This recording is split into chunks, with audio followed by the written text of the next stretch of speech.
One of the biggest journeys you can ever go on as an individual is the journey of business ownership. And on today's podcast, we're going to talk about what sort of things you have to push through in order to create magic as a business owner with a good friend of mine. Stick around. Your mind is a beautiful thing, but if left unattended, it can get ugly real quick. If you're not constantly curating the content your mind consumes on a daily basis, then your surroundings will dictate your daily thoughts, habits, behaviors, and actions. This show has only one goal: to leave your mind more beautiful than it was when you arrived.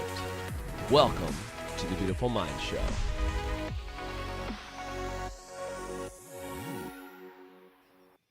So excited to have you guys on with us today. Do me a favor and say what up if you're on with me live and you're hanging out while we're here today. Today, we're talking about the power of business ownership. You guys know that on Beautiful Minds, we typically talk about your mind, your body, your spirit. We talk about your physical energy, your emotional energy. We talk about all types of things, kind of all things personal development. And we don't normally take the vein, and like a lot of other things, you guys know I do business coaching, training, consulting. A lot of times we don't actually talk about business ownership because it's one of those subjects that, like, if you're not a business owner, you're like, well, I don't really care. It's not my jam. And maybe it's not your jam, and that's okay. But what I want to talk about is, what are the lessons? What are the things you can learn about the journey? What are some of the things that you would overcome, whether it's a business that you run or maybe even a side hustle that you have that you're like, look, I just want to make some additional income and figure out ways to do that. That's what we're going to talk about on today's show. And on the show today, I am beyond pumped to have this gal on. We actually met a couple years ago at a business training, and now we've been chatting. We probably connect up, I don't know, a couple times a month and just rap about all things business. She is an expert in helping entrepreneurs get started, specifically female entrepreneurs, get started in their business, make their first $10,000, go up their first $100,000, and then make their first million. And she is just a bundle of energy, and she's freaking amazing. Please welcome to the show, Maria Wendt. What's up, Maria? Jason, thank you so much for having me. I'm really excited to be here. And yeah, as you said, we're super good friends. And I think the conversations we have just amongst ourselves should be out there in the public. And so I'm very excited to talk a little bit more in front of everybody here today. Thanks for having me.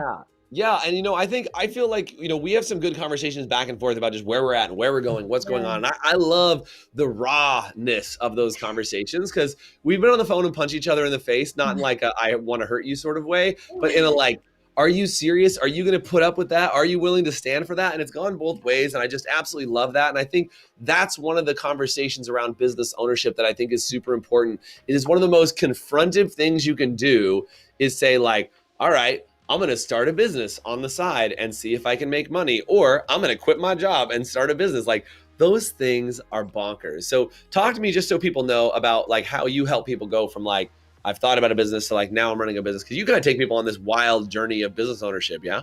Yeah. It's a very exciting journey. That's what I always start off with saying is like, entrepreneurship has obviously changed my life. But one of the things I wasn't expecting is how much I would love the process. And what I teach my students is when you actually fall in love with the journey of entrepreneurship, the money flows faster. When you're obsessed with, I've got to make the money, I've got to make my first $1,000 per month, my first $10,000 per month, that actually makes it take longer. But when you focus on literally enjoying the journey and the process of entrepreneurship and building a business, everything is a lot more fun, and B, it falls into place faster. And so, to answer your question, what I help them do is I just help them. You have an idea for a business, and know in some way, shape, or form that a business will change your life or improve your life.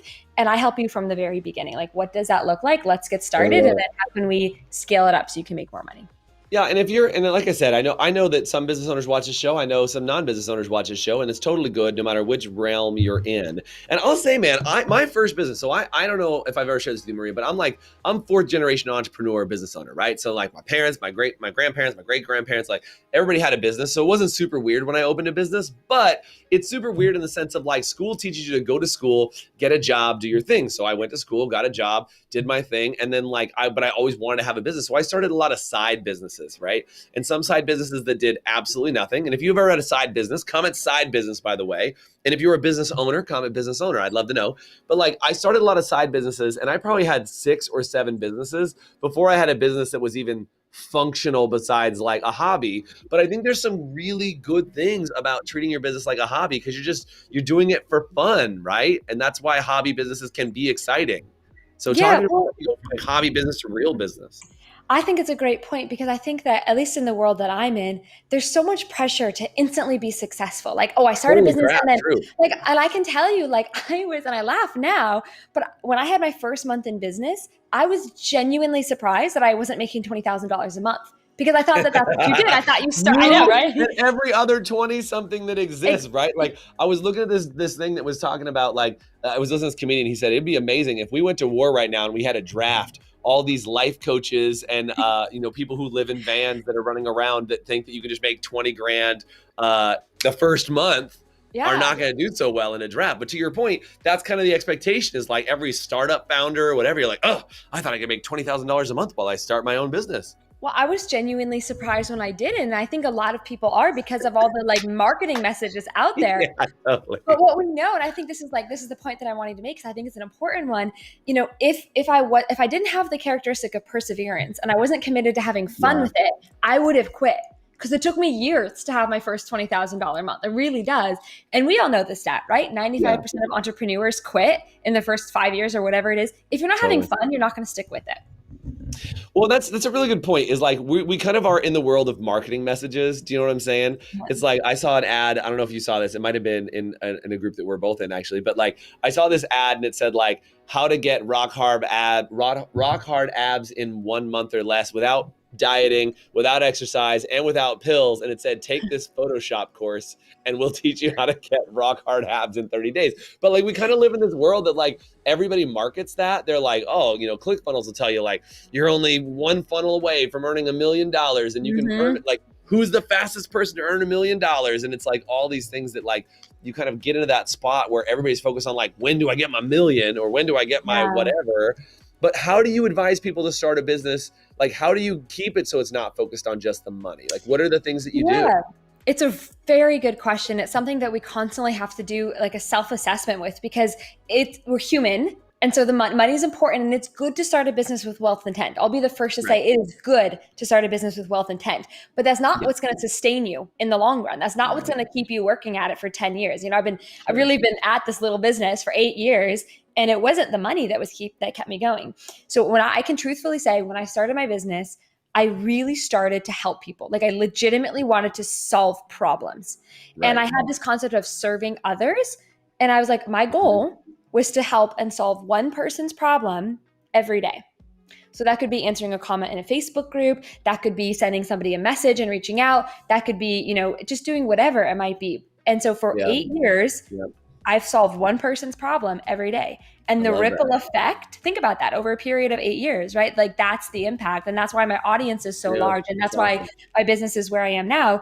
But you start small. You start with just solving one person's problem today. Maria, speaking of audiences, how do people stalk you on Instagram? Where would they go and track down more of your awesomeness? I mean, I'm sure we'll give some other things, but what's your Instagram so they can kind of snoop you while we're talking and be like, does Maria really know what she's talking about? What do they snoop? I have a little Instagram follower counter. So I like to push my Instagram because I like to see like the followers come up. So if you just search my name, Maria Wendt on Instagram, my handle is maria.wendt. And my name is spelled with it, like it's Wendt. So Maria Wendt. But if you just search it, I should come up because I'm the biggest account with Maria Wendt.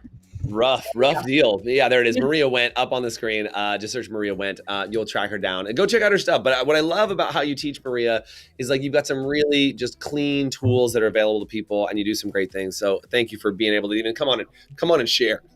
Where do you see most people get hung up? Let's talk about stages. Is there a stage of like I kind of alluded to, like your first 10 grand, your first 100 grand, your first whatever. Do you have it broken down into stages like that where like if I was going to start a business, where should I be focused on first? Solving problems. And then what's the first milestone? What's the mile 1 marker?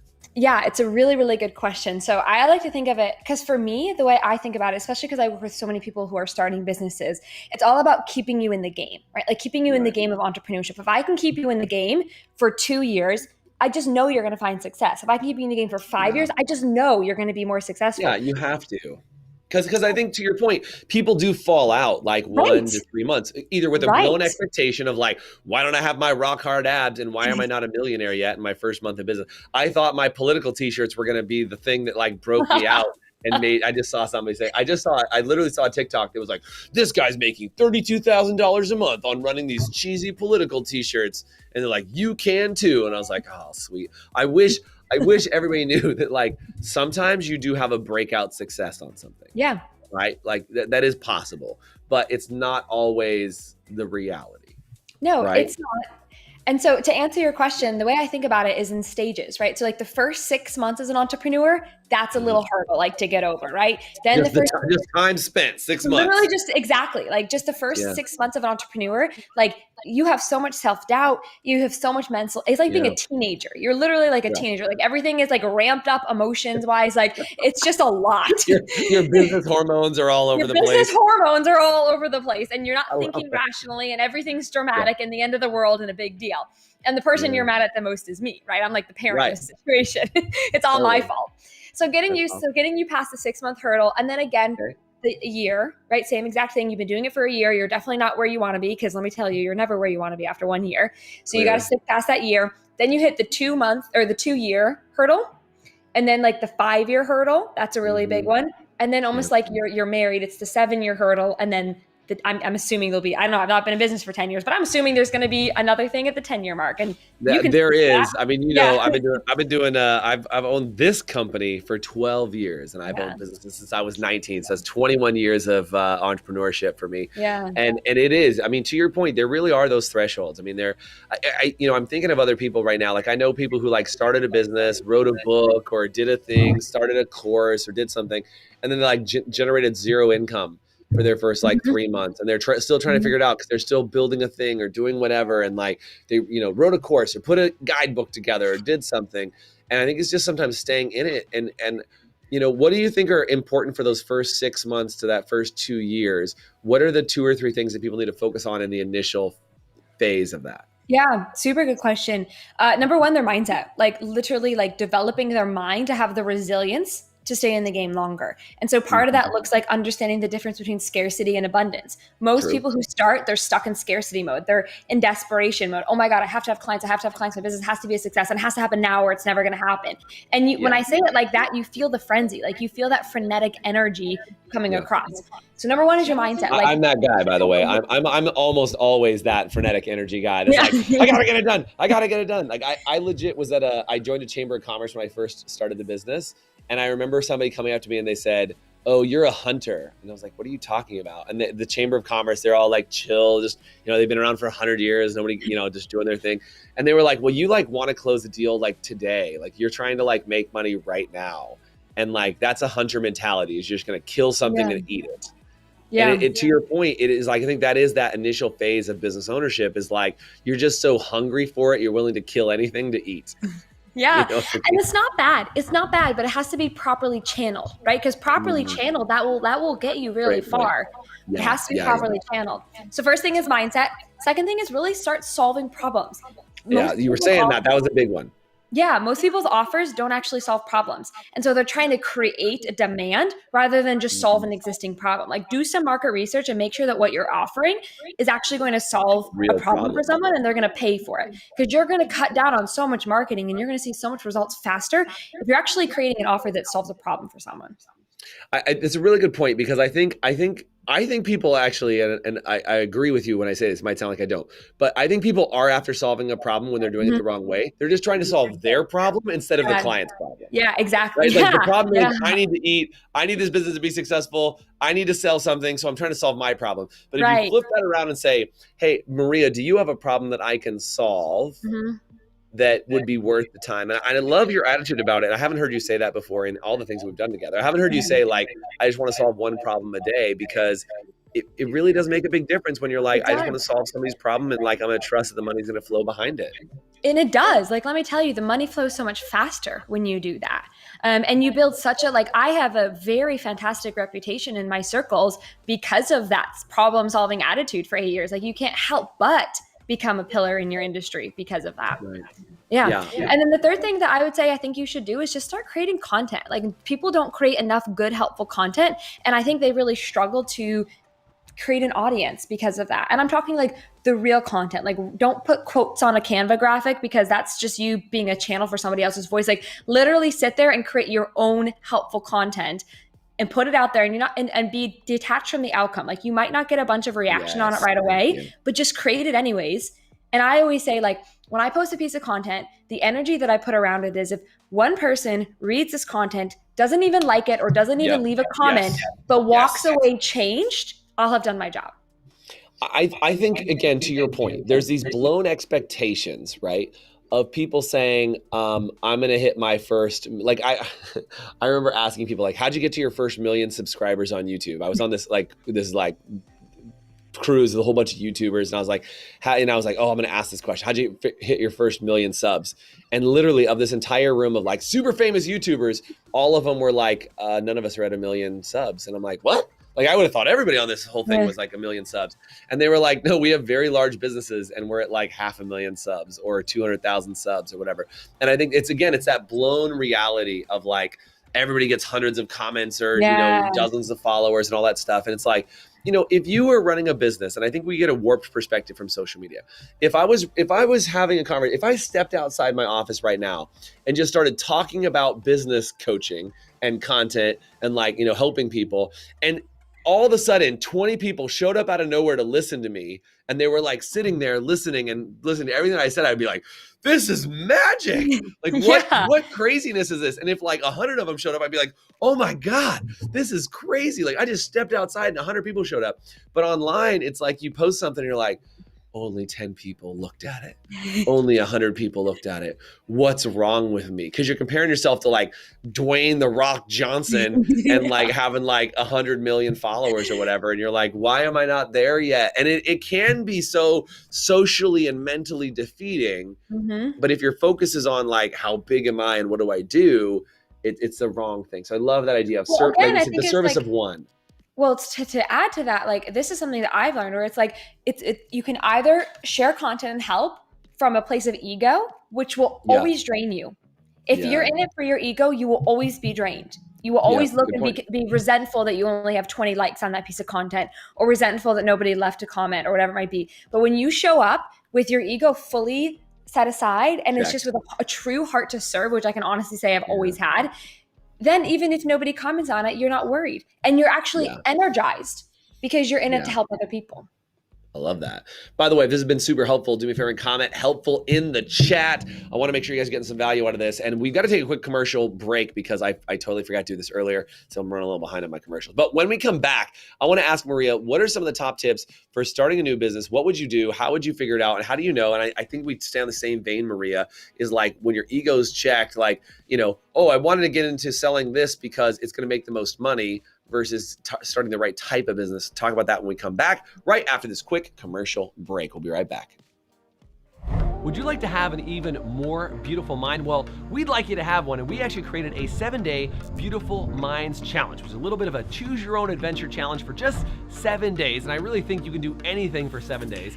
It's definitely not easy, but it will be simple for you to get access to it. All you have to do is comment anywhere on this video or send me a message on social media that says 7-day, and I'll send you immediate access to not only our Beautiful Minds Facebook group, but also our Beautiful Minds Challenge, where you can go through 3 different areas: your mental health, your emotional health, and your physical health, and get challenges in each of those areas that'll help you get a handle on each of those areas inside your life to give you more control over what you want to do every single day. So do me a favor, comment 7-day or send me a message on any social media, and I'll make sure I give you access to our exclusive community group as well as access to the challenge. Thanks so much, and now back to the show. Hey guys, welcome back to the show. I'm chatting with my friend, Maria Wendt. And one of the things we were just talking about is as an entrepreneur, as a business owner, we talked about how do you operate without your ego? And I don't mean that as like, we'll just cut out your ego and it's gone, but like, how do you operate in a way that people genuinely want to see you show up to serve them at their fullest? And if you're there to get something else out of it, people can tell right away. Maria, I'd love to find out more from you about this whole idea of like ego checking yourself, even in the products that you create. Because again, we've talked about this, that like, the world says you can live in a van and visit every national park and like post your story on TikTok and magically get famous for trading a hair clip for a car or something, right? And then like everybody makes $1 million in their first 30 days and all these false expectations, and you're gonna put out content, everybody's gonna love it. So I think the other thing is people just look out there like, well, what do I make money on? I guess that's it. this diaper genie, or it's this like, whatever, like new mixing tool that like, if I just sell that, ta-da, that's a business. How do you pick a business that you're actually going to want to stay with for 10, 15, 20 years? It's a really good question. And I think what some people do is they try to monetize their hobbies and then they end up hating their hobbies. And so it actually becomes like a really big chore for them and they actually lose their passion for their hobbies. So I actually don't, a lot of business coaches will say, oh, like start with your hobbies. Like, what do you enjoy doing? What do you love to do? Yeah. Sure. Yeah, but what I actually say is like, look at what do your friends come to you for advice? Like what do people ask you for help with? So if you're the friend of the group where people are always coming to you for like organizational advice, like maybe there's something there. Or if you're the friend, people are always asking you for like relationship advice, maybe there's something there. Look at what your strengths are naturally, things that are solving problems. Like at the end of the day, it's work. Like even consulting is work. So look at your strengths and what people come to you for and kind of identify, okay, is that enjoyable for me? Is that something that I would really like to do? I think monetizing our passions is typically they're hard to monetize, like because typically it just takes a hell of a lot longer. Yeah, I've tried to monetize sleeping in every morning and like just hanging out with my wife, but apparently she doesn't pay as well as our clients do. You know what I'm saying? Apparently we can't monetize that. Right, exactly. I've tried. Just sitting and watching TV and getting paid to sit at home has not worked out well for me yet, but it is something I do enjoy. Yeah. But I think, but would you actually enjoy it if it was like a job? Like, no, we would like change it. Like part of why we enjoy our hobbies is because it's different than our work. So I say, look at what your friends come to you for. What do people on your team at work come to you for?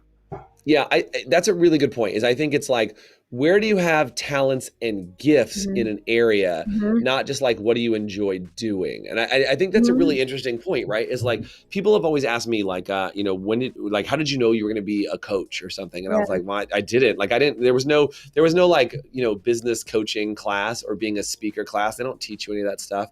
But it was like, if I look back on my history of like things that I've done, I've always been a natural teacher. Like if I learned something, I always wanted to teach it to somebody else. I've always liked to be an entertainer and like keep people entertained and engaged and doing what they're doing. And so it kind of naturally progressed into creating education that's entertaining that actually gets a result. And so that's where it was like, well, shoot, I would go to a class. And the reason why I got in this business in the first place was I was taking classes, and every time I took a class, even like my motorcycle driving class, I took the class, the guy's like, you'd be really good at teaching this. And I'm like, no, man, I just like riding motorcycles. Like, no, you should come back next week and start teaching it. And like, I would get invited back. And so even the job that I'm in now was more of, to your point, exact point, is it was more of, I was good at doing it. People would come to me because they liked learning from me. And that became people would come to me for it. And then I said, well, okay, well, what if we turn that into a business? As opposed to me saying like, my hobby is teaching businesses. Right, and so I love doing that. So let me monetize how I love, because I would do it for free if it wasn't. It's like, it's more like, what's that skill that you can trade that people also find valuable? Well, if it's a skill, it could be a product too, right? It could be a product. I think to your point though, about like how you didn't know that you were going to be a business coach, I think you'd be surprised at where the journey and like where you end up on that journey. And I'm going to give an example because I think it's a great one. There's a girl who I asked her like this question, and she's like, well, it's kind of weird, but all my friends always have me organize my refrigerators. Like I'm always organizing the refrigerators. Love it. And she was like, I wonder if I can monetize that. And I'm like, look, I don't know, but let's try. So now she makes a full-time living teaching people how to organize the refrigerator so they waste food. Like Americans waste $3,000 in food per year at least. And they can't find the food in their fridge. She literally makes a full-time living teaching people put your bag salads in the front so you see them. It's essentially what she does. And so the point is like, you don't know where it's going to take you, but I think she's solving a problem, doing something that her friends were already coming to her for. That's a great point. I mean, my brother, he runs a automotive tuning shop, and it's because, the whole thing for him is he likes to tinker with cars. People always come to him for help. And I think that's a very subtle distinction on a business is, what do people constantly come to you for? Like I have a friend who like loves taking people shopping, and I'm like, why don't you monetize that? Like people come, I'm like, I would pay money to go shopping with you. He's like, no, it's something fun. It's something I love to do. I'm like, no, you don't understand. Like it is worth having you with me because you save me hundreds of dollars on clothes just because A, you know what you're looking for, and B, you put things together. Like my brain just doesn't work, and I love it. Right? He's been my stylist forever. And it's like, I think those things are really, really helpful when you can just say, find something good that you love to do. Do you recommend, Maria, people quit their job immediately upon deciding they're going to be a business owner. Is this No, your take on that? I don't recommend it. Now, look, here's what I will say, because I get asked this question a lot, like, when should I quit my 9 to 5? And the answer is, it's really personal. Some people, when they quit their job, not having that income, like, is a fire under their butt, and they go right into like client generating mode. But my personality does not work that way. And I don't think most people do. What I prefer to do, because what happens is we quit our job. Now we don't have income coming in typically. So we're instantly in scarcity mindset. We're instantly in like repelling client mode. So what I say to do is work your job on the side to where you get about 40% of your income replaced, and then quit your job. Because now you have an extra 40 hours per week in your dedicated to it that you can put towards your business. It teaches you perseverance, because you don't get instant gratification, and it gives you a little bit of a buffer so you can stay in abundance mindset and stay in like that mode of attracting clients, which is really important, rather than I have my mortgage to pay, I've got to get clients. Totally. Well, I really love this. And hopefully you guys have seen this journey of entrepreneurship is something that I think really teaches you a lot. And I love that we kind of talked about the initial stages of entrepreneurship, because I know for a lot of people, you know, these lessons can be applied in everything that you do. And whether you're just creating a side hustle where you're trying to make some extra money. I mean, I worked for almost 10 years working for other people and creating money on the side just for extra income. And like, I didn't actually necessarily go, okay, when can I quit my job? When can I quit my job? I was like, no, I have a job, but I also want to be able to earn money in other ways. And it gave me extra income to go on vacations and do all kinds of things. So I don't want you to think that this is like a job replacement strategy if you don't want it to be. It can just be the journey of entrepreneurship and creating taking an idea and turning it into a reality in order to do it. Maria, one more time, your Instagram handle is Maria Wendt, Wendt, right? We got it right up there. That's great. Look at that. It's on the screen and everything. Look at this. Look at that, it's right there on the screen. It's up on the screen for you guys. So go check that out. Check out Maria. She's got great tips. And as you can tell, her personality is awesome. I feel like, you know, your heart is in it to win it, for people to learn and just to grow. And I think that really allows people to just feel it through you. So thank you so much for being on, Maria. Anything you want to say about entrepreneurship before we wrap up today? Anything else? I really think it's worth it. I think if you didn't have that, the call for entrepreneurship would not be placed on your heart if you couldn't do it. So if you have the call to be entrepreneurship, like, do it. Yeah. Figure it out, make it work. And I would add to that on top from me is release yourself from the timeline. And that's what you said in the beginning, Maria, is you were like, don't worry about your 20 grand first month. Release yourself from the timeline and let it be in whether you think it's God, the universe, the great spirit, or the happenstance that exists. Allow your timing to be your timing. Everybody cooks at a different thing. There's not a perfect time for you. It is just the time that you need to make the lessons work. So Maria, thank you so much for being on today. It's always just fun to chat with you. I know. I'll look forward to seeing you soon. And I hope you have a great rest of your week, guys. Thank you so much for being on. Have a great day. Bye for now. Of course, anytime. See you guys. Thanks for joining us on today's show. If you want to get access to our 7-day Beautiful Minds Challenge, you can either comment below and just say 7-day, and I'll shoot you the information so you can get immediate access to that, or find me on any social media and just send me the message 7-day, and I'll make sure I get that out to you right away. And if you really enjoyed today's show, it would do me a huge favor if you went online, whether it was Spotify, Pandora, or iTunes, or any sort of podcast platform that you can find us on, and search for The Beautiful Minds Show, subscribe to our channel, and then make sure you give us a rating. Every time you give us a rating, it helps us get more eyeballs on our show and help more people have a more beautiful mind. Thanks again for joining us.